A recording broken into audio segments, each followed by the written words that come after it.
राष्ट्र की संकल्पना की बात आती है तो राष्ट्र में व्यक्ति महत्वपूर्ण नहीं होता, राष्ट्र में महत्वपूर्ण होता है राष्ट्र। एक राष्ट्र की संकल्पना ली जाती है, वो राष्ट्र की संकल्पना लेकर कुछ लोग साथ में जुड़ते हैं, साझा विचार रखते हैं, साझा पहचान को एक साथ जोड़ते हैं और वो उस राष्ट्र विशेष की संकल्पना को बढ़ाने के लिए दिन रात प्रयास करते हैं। उनका हित राष्ट्र का हित होता है। अगर राष्ट्र का हित नहीं हो पा रहा है, उनका व्यक्तिगत हित हो रहा है, तो ये राष्ट्रवाद की संकल्पना के अनुरूप नहीं है। यूरोप में राष्ट्रवाद का वास्तविक प्रारंभ फ्रांसीसी क्रांति से, जैसे मैंने बताया, 1789 के आसपास माना जाता है। हम आपके टॉपिक वाइज चलेंगे, टॉपिक वाइज चलने में थोड़ा सा आसानी रहती है। राष्ट्रवाद में यूरोप में जब प्रारंभ हुआ तो उसके पहले वहाँ राजशाही, निरंकुश राजशाही व्यवस्था थी। आप अपनी किताबों में पढ़ के इसको देख सकते हैं।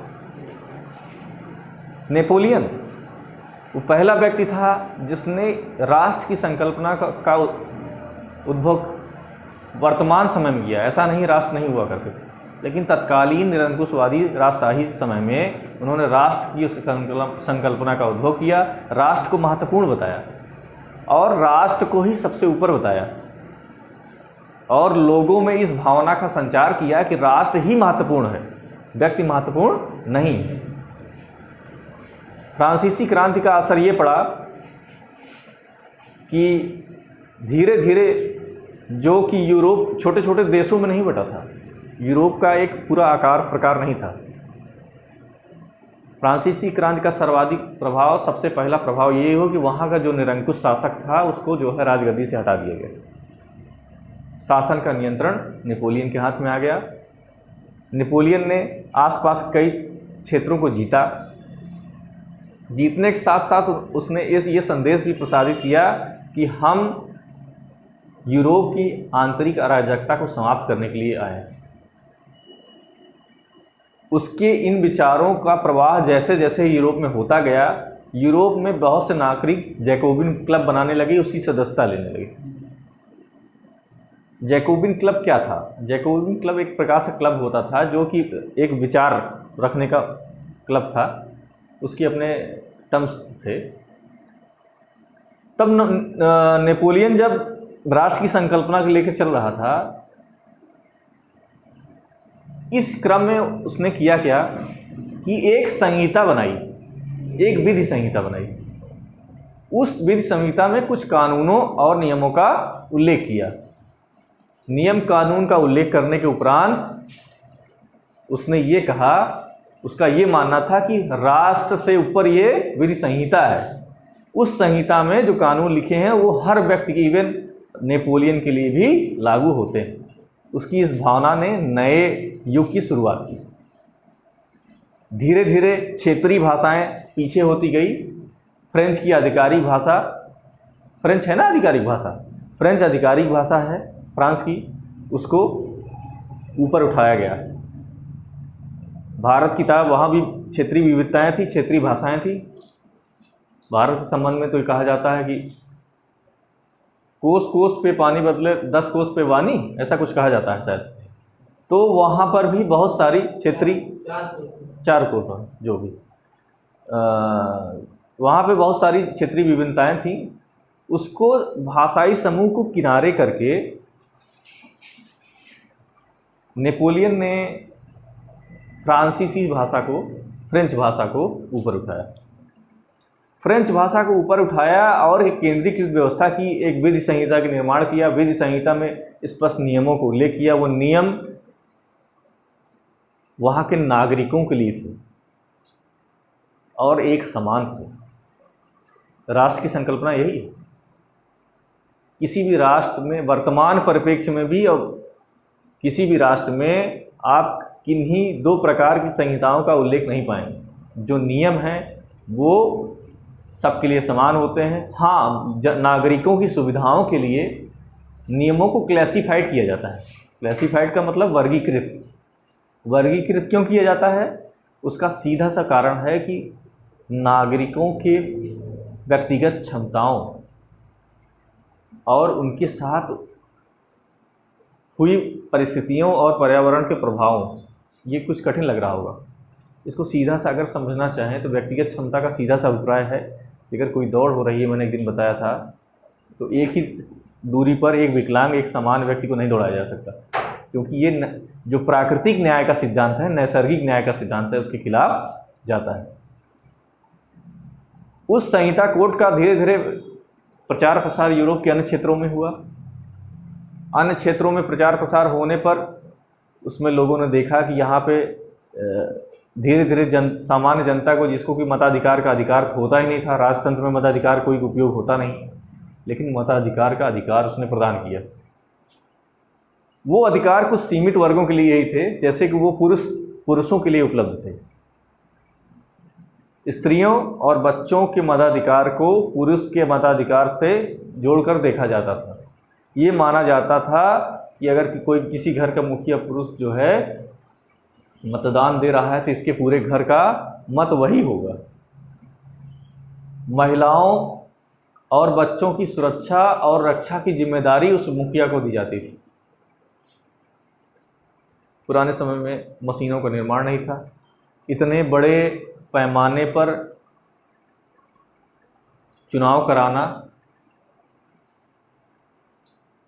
ना आसान था और ना ही ईमानदारी पूर्ण या पारदर्शितापूर्ण हो सकता था, क्योंकि सत्ता पाने के लिए लोग, प्रभावशाली लोग जो है मताधिकारों में छेड़छाड़, आज जैसे छेड़छाड़ होती उस तरह कर सकते थे।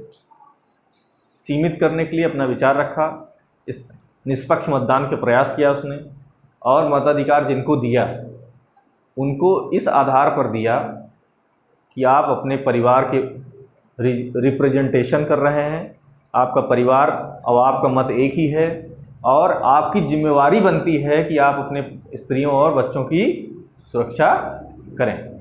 सुरक्षा से अभिप्राय हर प्रकार के विकास है। धीरे धीरे यूरोप में परिस्थितियां बदली। इस विचार का प्रभाव बहुत तेज़ी से होता गया, और विचार के प्रभाव का असर ये पड़ा कि जो अन्य क्षेत्र थे, फ्रांस के अतिरिक्त अन्य जो क्षेत्र थे, वहाँ पर इनके विचारों को महत्व दिया जाने लगा, क्योंकि समूचा यूरोप निरंकुशवादी शासन से ग्रसित था। नागरिकों के अपने अधिकार नहीं थे, अपनी व्यवस्थाएं नहीं थी। इसीलिए 1789 की फ्रांसीसी क्रांति को यूरोप में राष्ट्रवाद की प्रारंभ के रूप में देखा जाता है। इसके पीछे राष्ट्र जैसी कोई कल्पना नहीं थी। अब आप आज देखते हैं फ्रांस है, स्विट्जरलैंड है, बेल्जियम है, इस तरह के देश हैं। उस समय कोई देश नहीं थे। धीरे धीरे फ्रांस जिन क्षेत्रों पर इन्होंने कब्जा किया, उन क्षेत्रों पे कब्जा करते करते परिस्थिति बनी कि इन्होंने अपनी जो राजनीतिक संहिता थी, राजनीतिक अधिकारों को जो संहिता थी वो लागू करना शुरू कर दिया। उसका परिणाम ये हुआ कि जो लोग पहले इनके प्रशंसक थे, धीरे धीरे इनके आलोचक होने लगे। आप किसी गवर्नमेंट को फॉर्म करिए, बनाइए, गवर्नमेंट जब बन जाती है तो गवर्नमेंट नियम लगाएगी। आप उस गवर्नमेंट के प्रशंसक हैं, आपने तो जोर शोर से उनको वोट दिया है, तो आपकी नज़र में ये होगा कि गवर्नमेंट वो नियम बनाए जिससे हमको व्यक्तिगत लाभ पहुँचे। लेकिन राष्ट्र की संकल्पना में ऐसे कोई नियम बनाए नहीं जाते। जब राजनीतिक नियम लगने लगते हैं तो वो राष्ट्र के दूरगामी लाभों को लेकर होते हैं, किसी व्यक्ति के लाभों के लिए कभी नहीं होते। इसका प्रभाव ये हुआ कि धीरे धीरे उसकी लोकप्रियता में कमी आई। 1815 में जो युद्ध हुआ वाटरलू का, अगर आपने पढ़ा हो, उसमें नेपोलियन की हार हो गई। नेपोलियन की हार होने से ही वहाँ की परिस्थितियाँ ये बनी कि नेपोलियन के राष्ट्रवाद के ढांचे को धक्का पहुंचा। लेकिन परिस्थितियां इस प्रकार बदल गई थी कि लोग उस राष्ट्रवाद की संकल्पना से हटना तो चाहते थे, लेकिन वो क्रांति के पहले की व्यवस्था में नहीं जाना चाहते थे। वहाँ भी निरंकुश जारशाही, जो निरंकुश शासक था, जो शासन था, वो शासन इनको बराबर उत्पीड़ित करता था। धीरे धीरे इन्होंने राष्ट्र की संकल्पना ली, राजा के शासन का अंत हुआ, निरंकुश शासन का, इनको अपने अधिकार मिले, काफ़ी काम हुए, लेकिन अधिकारों के मापदंड इतने अधिक कर दिए कि राष्ट्र के नाम पे, जैसे आपसे कह दिया जाए कि राष्ट्र के नाम पे आप अपनी आधी संपत्ति दान कर दीजिए। लड़ाई होती है, गवर्नमेंट रिक्वेस्ट करती है कि मेरा ये अकाउंट है, राष्ट्र को आपकी मदद की आवश्यकता है, बाढ़ आई है, भूकंप आया है, कोरोना आया है, आप यहाँ पे कुछ स्वेच्छा से दान करिए। ये तो ठीक है। अगर गवर्नमेंट कह दे कि हमको पैसे की आवश्यकता है, आपको आधा देना ही पड़ेगा, तो क्या ये उचित व्यवस्था हो सकती है? ये एक प्रकार से उत्पीड़न हो सकता है। आधा देना कहीं ना कहीं हर व्यक्ति को संशय में डालेगा, क्योंकि कोई जो व्यक्ति जीवन भर मेहनत करके संपत्ति बनाया है, वो राष्ट्रवाद व्यक्ति का हावी है, लेकिन वो उतना ही कर सकता है जितने में उसको दिक्कत ना हो। अभी कोविड-19 के दौर में पीएम केयर फंड्स में बहुत लोगों ने, जिसको जितनी क्षमता थी 150 ही लोग डाले होंगे, लेकिन डाले हैं अकाउंट में पैसे। अगर यही गवर्नमेंट कहती कि हर घर से 10,000 जाना अनिवार्य है, तो क्या संभव हो पाता? यही चीज़ें उग्र राष्ट्रवाद का कारक होती हैं, और यही चीज़ें जनता में ये संदेश ले जाती हैं कि राष्ट्र के नाम पे व्यक्ति शोषण कर रहा है। इसके उदाहरण नेपोलियन है, हिटलर। आप विश्व के इतिहास को विस्तार से पढ़ेंगे तो ये पाएंगे कि नेपोलियन, हिटलर जैसे शासकों ने राष्ट्र के नाम पर जनता को इस तरह सम्मोहित किया कि वो अपनी सारी की सारी आवश्यकताओं, प्राथमिकताओं को त्याग कर सब कुछ राष्ट्र के पीछे लगा दिए। राष्ट्रवाद एक नशा है। राष्ट्रवाद सकारात्मक जब तक है तब तक राष्ट्र के विकास को चरम पर ले जा सकता है, नकारात्मक हो जाता है तो राष्ट्र को गर्त में भी ले जा सकता है। राष्ट्रवाद बहुत व्यापक परिभाषा का विषय है, इसको समझने की बात। राष्ट्र के नागरिक आप सब भी हैं, आपका विकास भी राष्ट्र का विकास माना जाता है। कोई व्यक्ति अगर डॉक्टर होता है, इंजीनियर होता है, तो वो जो पैसा कमाता है, जो सेवाएं देता है, वो किसके लिए योगदान करता है? भले आप पैसा व्यक्तिगत लीजिए, लेकिन राष्ट्र के लिए सेवाओं का योगदान दे रहे हैं आप। पैसा कमाना हमारा पेशा है, क्योंकि हमारा जीवन उससे चलेगा, लेकिन हमारा कंट्रीब्यूशन क्या है? उस पैसे को तो मैं कमा रहा हूँ अपने घर, लेकिन मैं जो दे रहा हूँ अगले समाज को, राष्ट्र को, अपने राष्ट्र को ही तो बना रहा हूँ। अगर कोई ऐसी गतिविधि जिससे हमारे राष्ट्र को नुकसान हो जाए, पैसा कमा के अगर हम कहीं विस्फोट करा रहे हैं, कहीं कुछ करा रहे हैं, तो ये राष्ट्रवाद होगा? नहीं, न राष्ट्र का विकास नहीं होगा। ये बहुत थिन लाइन है, थिन मतलब बड़ी पतली लकीर है ये समझने के लिए कि राष्ट्रवाद क्या है, कैसे। नेपोलियन अति राष्ट्रवादिता ने और उसके शीघ्र निर्णय ने, उचित निर्णय ने वाटरलू के युद्ध में उसकी हार कराई, और 1815 के युद्ध में ऐसी स्थितियां बनी कि पुनः जो है पुराने राजतंत्र को वापस लाया गया। लेकिन लोग जो है क्रांति के पहले के राजतंत्र की संकल्पना में नहीं वापस जाना चाहते थे, वो आगे आ चुके थे। वे चाहते तो थे कि जो है कि अब ये अति राष्ट्रवाद की भावना खत्म हो जाए, जो वास्तविक संकल्पना नहीं है, लेकिन वो इसके विकल्प के रूप में देखते थे कि पुनः राजतंत्र लाया जाए। लेकिन राजतंत्र जब लाया गया तो उसको इस प्रकार लाया गया कि वो क्रांति के पहले का राष्ट्र न बन पाए। धीरे धीरे परिस्थितियां बदली, शासकों को भी इस बात का बहुत अच्छी तरह एहसास हुआ कि अति कठोर व्यवहार करना उचित नहीं। व्यक्ति के भी अपने अधिकार हैं, उनका भी अपना जीवन है, संहिताओं का पालन करना भी आवश्यक है, कानून की स्पष्टता आवश्यक है। यही मूल आधार होते हैं किसी राष्ट्र के।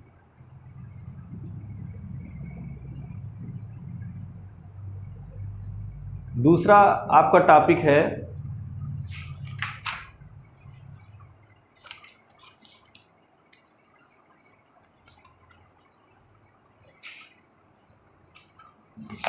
हाँ, राष्ट्रवाद में जो वर्ग थे वो इस तरह के वर्ग थे। जब फ्रांस हार गया, जब नेपोलियन हार गया, तो वहाँ के क्षेत्रीय ताकतों ने फ्रांस को एक सीमित करने का प्रयास किया, एक निश्चित सीमा में। उन्होंने जो जीते हुए प्रदेश थे उनको अधिकार फ्रांस को छोड़ना पड़ गया, और जो बचे हुए प्रदेश, जो जीतने के बाद के निकटस्थ प्रदेश है, उनमें नए राज्यों प्रदेशों का निर्माण किया। इस सोच या दृष्टि के साथ निर्माण किया कि नेपोलियन जैसे शासक भविष्य में ये कभी इस तरफ बढ़ने ना पाए। धीरे धीरे धीरे धीरे वहाँ छोटे छोटे राज्य, जिनको आज हम बेल्जियम, स्विट्जरलैंड और बहुत सारे ऐसे छोटे छोटे राज्य हैं। आप आपको आश्चर्य होगा कि यूरोप का जितना बड़ा क्षेत्रफल है उस हिसाब से वहाँ पर देशों की संख्या बहुत सर्वाधिक। जितना बड़ा आपका भारत है, इतने बड़े भारत के क्षेत्रफल में वहाँ 25 देश हैं। आप अगर ये मैप देखते हो, वर्ल्ड मैप, तो ये है भारत। इतने क्षेत्रफल में यहाँ कितने देश हैं? करीब होंगे 50 देश। ये जो देश 50 देश हैं, ये किसका परिणाम? ये परिणाम है विभिन्न प्रकार के क्रांतियों का। वो क्रांतियाँ समय समय पर, जिनमें सबसे पहले माना जाता है कि औद्योगिक क्रांति हुई। औद्योगिक क्रांति जो है केवल व्यावसायिक क्रांति थी। सूखे बंजर यूरोप में, संसाधनहीन यूरोप में, मैं इस शब्द इस्तेमाल इसलिए कर रहा हूँ कि यूरोप में जो संसाधन है उससे 10 गुना ज़्यादा संसाधन भारत जैसे देशों में। लेकिन यही कारण है कि यहाँ जनसंख्या ज़्यादा है। जनसंख्या ज़्यादा होने के भी अपने कारक होते हैं। माल्थस का जनसंख्या का नियम आप पढ़ेंगे तो आप पाएंगे कि किसी जगह की जनसंख्या कम और ज़्यादा क्यों हो जाती। इस पे हमने पहले भी, जो ऐसी भौगोलिक परिस्थितियाँ और ऐसी राजनीतिक परिस्थितियाँ, पर्यावरणीय परिस्थितियाँ जब मानवीय जीवन और उनके सहचर के अनुकूल हो जाती हैं, उनके विकास के अनुकूल हो जाती हैं, तो जनसंख्या का विस्तार हो जाता है। समय समय पर आप न्यूज़ चैनल में भी पढ़ते होंगे कि बहुत सारे देश ऐसे हैं कि जो अपने यहाँ की जनसंख्या को संतुलित करने के लिए बहुत प्रयासरत हैं, लेकिन उनका प्रयास सफल नहीं हुआ है। उनके यहाँ जनसंख्या आज भी सीमित है। भारत जैसे देशों में जनसंख्या नियंत्रण के उपाय किए जा रहे हैं, प्रचार प्रसार किए जा रहे हैं, लेकिन यहाँ जनसंख्या बढ़ती जा रही है। स्वस्थ दिनचर्या, उपयुक्त भोजन, उपयुक्त आहार विचार, उचित वातावरणीय परिस्थितियाँ, इन सब चीज़ों को बढ़ाती। ये राष्ट्रवाद के विकास में वहाँ की जन जागरूकता भी महत्वपूर्ण है। तो ये हम थोड़ा सा आधार जान गए यूरोप में राष्ट्रवाद का। ये यूरोप में राष्ट्रवाद का प्रारंभ फ्रांस की क्रांति से माना जाता है।